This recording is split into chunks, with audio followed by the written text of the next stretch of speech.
Hello everyone, welcome back on Saran classes. Students, आज हम discuss करने जा रहे हैं हरियाणा जीके की क्लास में पार्ट नंबर 3 के चैप्टर नंबर 11 एंड 12 को। प्रीवियस क्लास के अंदर हमने डिस्कस किया था पार्ट नंबर 3 के चैप्टर नंबर 9 एंड 10 को। अगर आपने अभी तक वो क्लास नहीं देखी है तो प्लीज़ वो क्लास देख ले, उसके बाद ही ये क्लास देखिए ताकि पॉइंट आपको अच्छे से क्लियर हो। स्टूडेंट्स, प्रीवियस क्लासेस के अंदर अभी तक हम पार्ट 1 और पार्ट 2 को कंप्लीट करवा चुके हैं। आज हमारा पार्ट 3 का लास्ट है। प्लीज़ अगर आपने अभी तक वो क्लासेस नहीं देखी है तो प्लीज़ देख ले, उन्हीं के बेस पे आगे हम बढ़ेंगे। करने जा रहे हैं आज की क्लास स्टार्ट हमारी बिना कोई टाइम वेस्ट किए हुए चैप्टर नंबर 11 के साथ। चैप्टर नंबर 11 के अंदर डिस्कस किया गया है पंचायत समिति के वित्त या कराधान को। वित्त एवं कराधान मीन्स क्या क्या, कहाँ से फाइनेंस मिलता है पंचायत समिति को, फंड क्या क्या उनके पास, और बात की करेंगे कि टैक्सेशन कितना पे किया जाता है, टैक्स के एग्जम्पशन कितनी मिलती है उनको। इन सब से रिलेटेड हम बात करने जा रहे हैं। धारा नंबर 88 से लेके धारा नंबर 105 तक हम अध्याय नंबर 11 के अंदर डिस्कस करेंगे। धारा नंबर 106 से लेके 116 तक हम अध्याय नंबर 12 के अंदर डिस्कस करेंगे।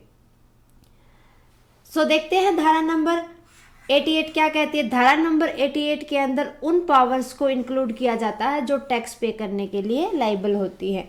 मीन्स टैक्स कितना पे किया जाएगा, उनको टैक्स को पे करने की पावर, मीन्स पावर यहाँ शक्तियाँ, ठीक है। टैक्सेशन कितना टैक्स लगाना है, किस के ऊपर कितना, कौन से डिपार्टमेंट में कितना टैक्स लगाना है, ये सब आता है धारा नंबर 88 के अंदर, ठीक है। धारा नंबर 89 के अंदर डिस्कस किया गया है कि जो सरकार किसी भी पंचायत समिति को बिना किसी मुख्य कार्य अधिकारी की अनुमति के बिना टैक्स लगाने का उसको अधिकार है। किसको अधिकार है? सरकार ने ये बता दिया कि पंचायत समिति को किसी भी मुख्य अधिकारी का अनुमति लेने की नीड नहीं है अगर उनको टैक्स पे कर लगाना है तो। क्लियर है?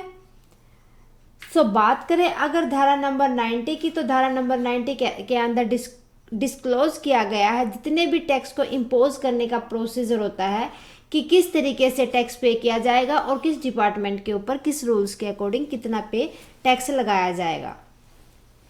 धारा नंबर 91 के अंदर बात किया जाए तो धारा नंबर 91 के अंदर लेवी ऑफ फीस, मतलब लेवी क्या होता है, यहाँ पर उगाही होता है कि उगाही का कितना पैसा लिया जाएगा, कलेक्ट किया जाएगा और क्या क्या उनके लिए रूल्स और रेगुलेशन है।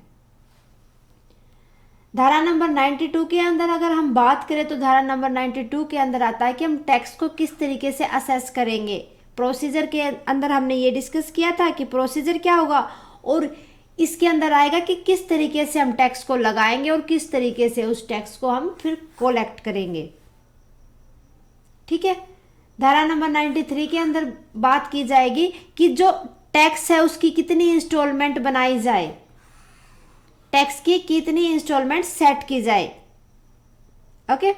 धारा नंबर 94 की बात की जाए तो धारा नंबर 94 के अंदर delegation of power to panchayat samiti, कि पंचायत समिति अपनी शक्तियों को क्या कर सकती है, डेलीगेट, स्थगित कर सकती है किसी दूसरी पार्टी को, किसी दूसरे पर्सन को या किसी दूसरी समिति को। Clear my point?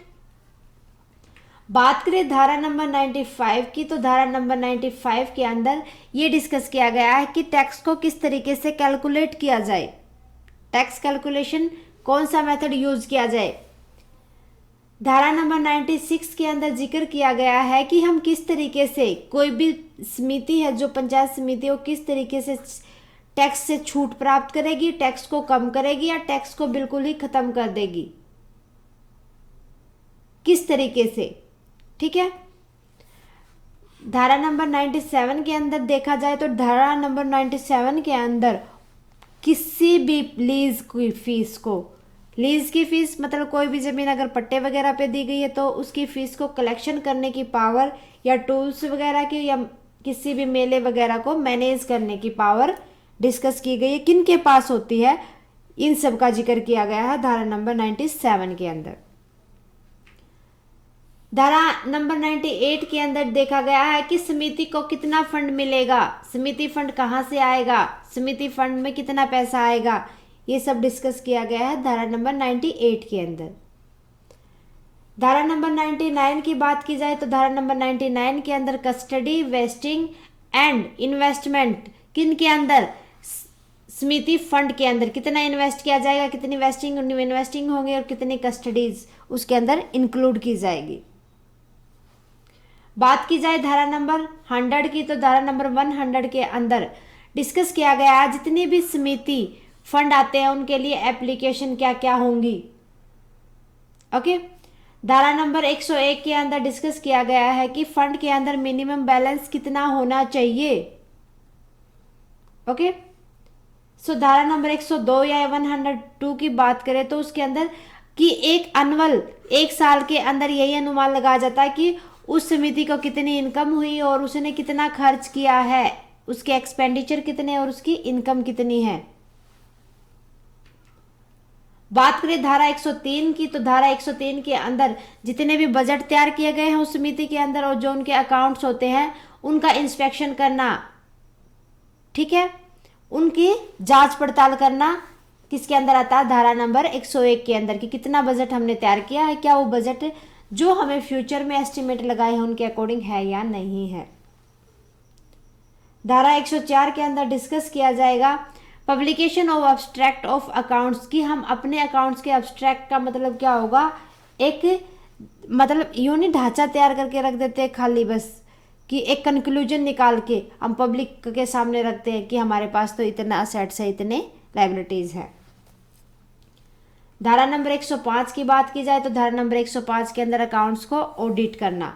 अकाउंट्स किसके होंगे यहाँ पर ऑडिट, पंचायत समिति के। ओके। सो ये था हमारा लेसन नंबर 11। सो अब बात करेंगे हम लेसन नंबर 12 की। तो लेसन नंबर 12 के अंदर, चैप्टर नंबर 12 के अंदर डिस्कस करेंगे सुपरविजन। किनका सुपरविजन, पंचायत समिति का, ठीक है। तो चैप्टर नंबर 12 के अंदर पंचायत समिति का हम निरीक्षण करेंगे, यहाँ पर सुपरविजन किया जाएगा। बात की जाए कि सुपरविजन बाय, अब सुपरविजन करेगा कौन, सीईओ, चीफ एग्जीक्यूटिव ऑफिसर। सो इसकी हो जाएगी धारा 106। ओके। सो धारा नंबर 107 के अंदर इंक्लूड किया जाएगा। अब सुपरविजन कौन करेगी पंचायत समिति की, अब सुपरविजन करेगी यहाँ पर गवर्नमेंट। सो गवर्नमेंट के द्वारा सुपरविजन किया जाता है तो उसके लिए होती है धारा 107। अगर सुपरविजन सीईओ करते हैं तो धारा 106। बहुत ही इंपॉर्टेंट क्वेश्चन बनते हैं ये दो हमारे। और साथ के साथ 108 धारा भी क्या है, बहुत ही इंपॉर्टेंट है। सो धारा नंबर 108 के अंदर डिस्कस किया गया है कि पंचायत समिति के पास ये पावर होती, गवर्नमेंट के पास ये या सीईओ के पास ये पावर होती है कि अगर पंचायत समिति के अंदर कोई भी फ्रॉड वगैरह मिलता है या इनकम्पिटेंसी मिलती है या परसिस्टेंट मिलता है किसी भी डिफॉल्ट के, या वो डिसोल्यूशन के अगेंस्ट अब्यूज करते हैं, तो उनके पास पावर होती है कि वो उसको रिजोल्व कर सके, उनके रिजोल्यूशन को कैंसिल कर सके और उसको सस्पेंड कर सके। ओके। सो धारा नंबर 109 के अंदर डिस्कस किया गया है कि सरकार पंचायत समिति के सदस्यों को सस्पेंड भी कर सकती है और उनको उनकी पोस्ट से हटा भी सकती है। धारा नंबर 110 की बात की जाए तो धारा नंबर 110 के अंदर सरकार किसी भी पंचायत समिति को डिसॉल्व कर सकती है, भंग कर सकती है, खत्म कर सकती है। ओके। ये भी इंपॉर्टेंट क्वेश्चन बनता है हमारा। और धारा नंबर 109 भी बहुत ही इंपॉर्टेंट है। धारा नंबर 111 की बात की जाए तो धारा नंबर 111 के अंदर जितने भी डिसोल्यूशन करने के लिए कॉन्सिक्वेंसेस बनाए जाते हैं उन सब का डिटेल कहाँ पर लिखी गई है, धारा नंबर 111 के अंदर। बात करें धारा नंबर 112 की तो धारा नंबर 112 के अंदर पंचायत समिति की जितनी भी ड्यूटीज होती है उनको परफॉर्म करने, उनको उनके लिए प्रोवाइड करने पब्लिक के सामने, उनकी जो पावर्स होते हैं वो धारा नंबर 112 के अंदर डिस्कस की गई है। ओके। बात की जाए धारा नंबर 113 की, सो धारा नंबर 113 के अंदर बताया गया है कि अगर कोई भी जॉइंट वर्क मीन्स कोई भी दो पंचायतें इकट्ठी मिलके कोई काम करती है, उनके बीच में कोई भी डिस्प्यूट होता है तो उस डिस्प्यूट को सेटल करने की कहाँ पर रूल्स बनाए गए हैं, धारा नंबर 113 के अंदर उनको डिस्कस किया गया है।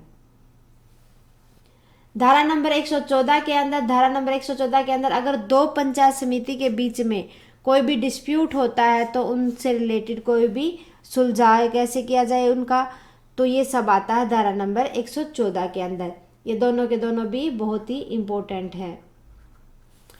धारा नंबर 115 की बात की जाए तो धारा नंबर 115 के अंदर गवर्नमेंट के द्वारा जितने भी पंचायत समिति के काम होते हैं उनकी इंक्वायरी की जाती है। ये भी बहुत ही इंपॉर्टेंट बनता है हमारी धारा। धारा नंबर 116 की बात की जाए तो धारा नंबर 116 के अंदर अगर पंचायत समिति ने कोई भी निर्णय लिया है उसके विरुद्ध अगर कोई भी बंदा, मान लो कि ग्राम पंचायत समिति ने कोई डिसीजन ले लिया कि ये हम रूल लागू करेंगे, पब्लिक उसको नहीं चाहती या कोई भी पंचायत उसको नहीं चाहती, तो उसके खिलाफ अपील की जा सकती है जिला परिषद के अंदर। ये सब डिस्कस किया गया है धारा नंबर 116 के अंदर। ओके, सो स्टूडेंट्स, ये थी हमारे चैप्टर नंबर 12 की धाराएं। उम्मीद है कि आपको अच्छे से समझ आई होंगी। सो आज हमने ख़त्म कर दिया अपना part number 3। So next class के अंदर हम डिस्कस करेंगे पार्ट नंबर 4 को। स्टूडेंट्स, नेक्स्ट क्लास को देखना ना भूलें हमारी। स्टूडेंट्स, आप हमें कमेंट करके बताएं आपको क्लासेस कैसी लगी, साथ के साथ कमेंट करें अगर आपकी कोई भी क्वेरी है तो जितना जल्दी पॉसिबल होगा मैं उसका सॉल्यूशन दूंगी आपको। स्टूडेंट्स, क्लासेज अच्छी लगी है तो लाइक करें, अदर स्टूडेंट्स के साथ शेयर करना ना भूलें। Thank you very much.